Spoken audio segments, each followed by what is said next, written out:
Dia kampus modusnya adalah mencetak ijazah asli, namun yang bersangkutan tidak kuliah. 15 alasan Indonesia sulit menjadi negara maju dan sejahtera.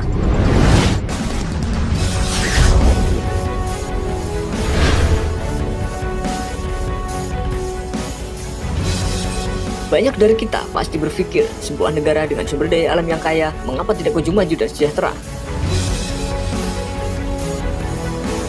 Mungkin 15 hal inilah yang menjadi penyebabnya. Mengutamakan diam itu emas. Lihat saja apa yang dilakukan pejabat-pejabat. Diam-diam dapat duit, diam-diam dapat tunjangan, diam-diam korupsi, dan diam-diam dibiarkan berkeliaran. Percaya ramalan. Setiap akhir tahun selalu ada saja ramalan di infotainment. Ramal, ramal, dan ramal. Tahun baru selalu heboh memikirkan ramalan. Sampai-sampai Ki Kusumo, Ki Jogobodo, dan Suhu Naga panen duit dengan memberikan bualan-bualan yang sama sekali tidak penting. Percaya hal-hal di luar nalar. Seringnya berita-berita tentang hal-hal goib lebih dipercaya daripada ilmu ilmiahnya, seperti misalnya kambing bertanduk 4 dan sejenisnya. Dikaitkan dengan hal goib bahwa yang mempunyai binatang tersebut mimpi didatangi sosok berjubah putih atau semacamnya. Dan yang terjadi di dunia maya, seperti Facebook, banyak orang menghentikan sesuatu yang disuruh oleh pemilik akun palsu. Parahnya, banyak sekali yang berantusias untuk menghentikan kata tersebut, bahkan sampai membagikannya kepada temannya. Harga nyawa di Indonesia sangatlah murah. Hal ini tercermin pada saat kasus pembentukan Provinsi Tapanuli. Massa diberi uang Rp20.000 untuk berdemo dan untuk membunuh ketua DPRD-nya. Dan contoh lainnya pada kasus nyawa melayang cuma gara-gara hutang 5.000 perak. Banyak partai, inikah yang disebut demokrasi? Jumlah partai Indonesia mungkin bisa dibilang terbanyak di dunia. Dihitung dari zaman Soekarno sampai Jokowi, jumlahnya berkisar 150-an.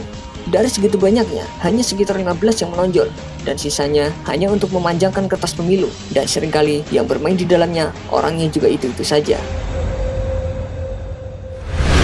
Dewan Perwakilan Rakyat telah berubah menjadi Hewan Perwakilan Rakyat. DPR setiap hari sibuk dengan kepentingan partainya sendiri, sedangkan untuk rapat pembahasan rencana undang-undang, mereka memilih tidur di saat rapat, agar rakyat mengira mereka kelelahan memikirkan negara ini.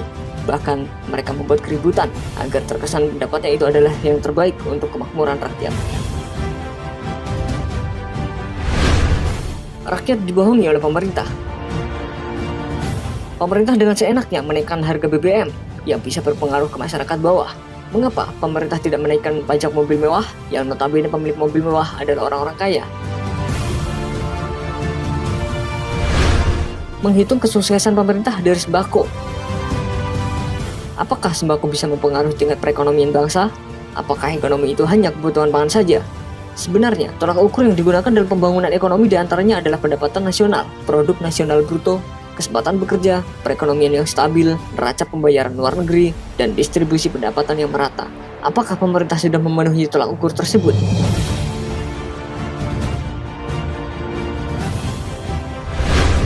Menghalalkan segala cara. Mau mendapat gelar doktor dalam 1 minggu, bisa dilakukan. Mau membunuh siapapun tanpa ketahuan, sangatlah gampang. Asal punya banyak duit, semua bisa dikerjakan. Hobi telat. Mengapa orang Indonesia suka telat?